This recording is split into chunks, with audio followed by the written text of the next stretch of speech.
The phone rang, a shrill, insistent tone piercing the dead of night. 3 rings.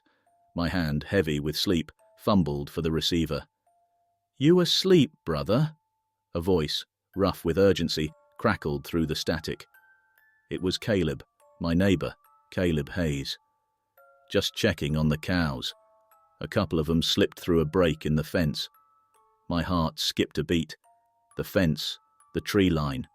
It all came back, those horrifying disappearances. "You there?" Caleb pressed. My eyes flew to the clock. 11:32.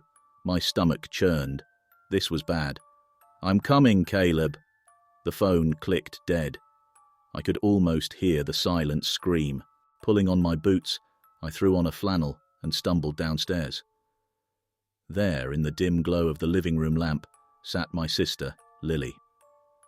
"What are you doing up so late, Lily?" I asked, my voice thick with worry. She gave me a knowing look. "Cows, aren't they? You've got to be careful, brother." "What's that supposed to mean?" Her face softened. "Just be careful. You know what's been happening." Her words hung in the air. I felt a chill creep down my spine.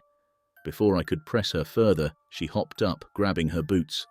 "I'm coming with you," she said, her voice firm. "No, Lily, you stay here," I protested, but it was no use. She was already out the door, her boots pounding on the wooden steps. It was one battle I couldn't win. The old pickup truck coughed and sputtered to life, spewing a cloud of dust as we sped down the gravel road. The night air was thick with anticipation. I felt Lily's eyes on me, the unspoken question hanging between us. Caleb's wife. She's due any day now. I looked over at Lily, her face pale in the moonlight. "You're worried about him, aren't you?" She nodded, her eyes wide with fear. "I can't shake this feeling, like something is watching us." "Don't be silly, Lily," I reassured her, though my own heart pounded in my chest. We reached the pasture. The wind moaned through the trees, a mournful sound that sent shivers down my spine. The air was thick with fog, obscuring the distant trees and making the night even more unnerving. "We need to get these cows back, Lily. And fast." We started searching, the only sound our footsteps crunching on the damp grass. Suddenly, Lily stopped dead in her tracks. "Do you hear that?" she whispered, her voice barely a breath. "It sounds like a lady or something, like she's talking to someone."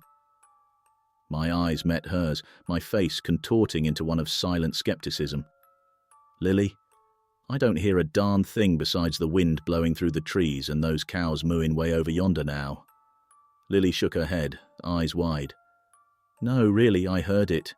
She helped me pack up my toolbox before she stopped again. "What is it this time?" I asked, my brows raised expectantly. It sounded real deep and gruff, kind of like a man was talking. I brushed it off. "Insane. I think your imagination's just going a little haywire." Taking a glance at my watch, I internally cringed. It was about 2:00. By the time that we had mended the fence, the cows had wandered far across the field, deciding to hunker down under some trees for the night.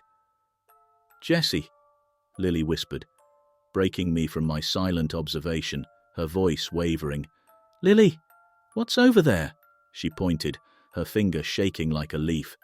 Every hair on my arm stood on end when my eyes connected with 2 more near the tree line. Lily looked like a deer caught in the headlights, her own arms sprinkled in goosebumps. The eyes glowed hauntingly.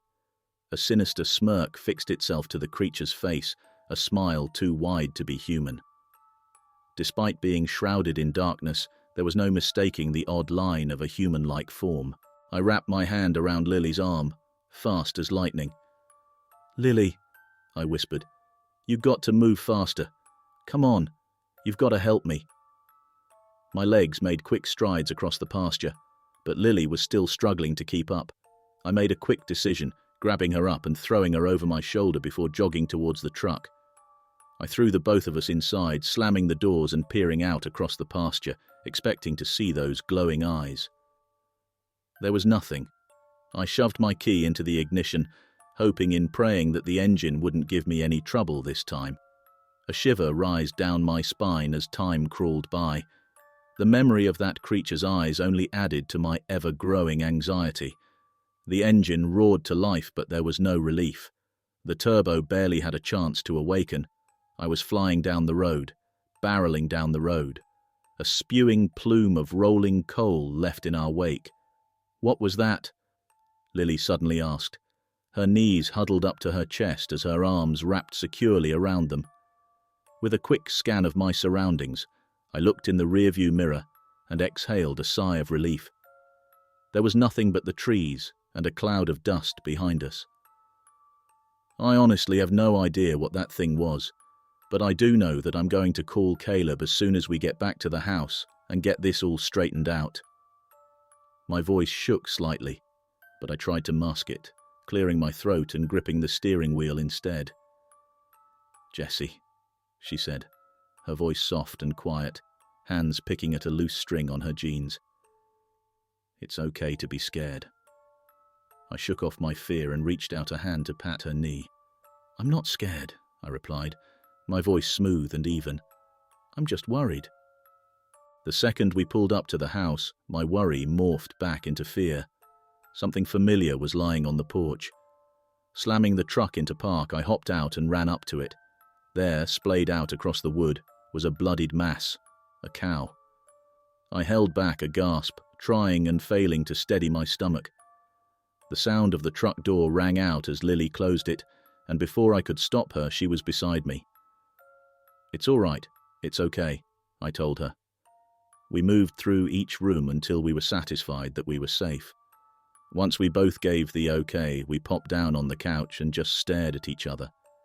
Exhaustion clung to us, but the adrenaline was still working in overdrive. And that's when I heard it, the landline in the kitchen. It had to be Caleb. I hurried over to the phone, nearly tripping as I answered it. "Caleb, is that you?" I asked, my voice choked with fear. The line crackled. "Jessie." There was a pause. It was Caleb's wife, Ava. "Ava, is that you? Where's Caleb?" The phone was snatched from her hand, and another voice floated over the line. "Hello, Jessie." That voice, it wasn't human. How did it know my name? Was it the same creature as before? What does it want? My blood ran cold. "What did you do?" I stammered. A cold voice echoed through the phone. "I'll say it in a way that your poor human mind can comprehend. Missy, here, has got a bun in the oven." Then he suddenly went quiet, giving me a second to let it all sink in. "And it doesn't belong to Caleb."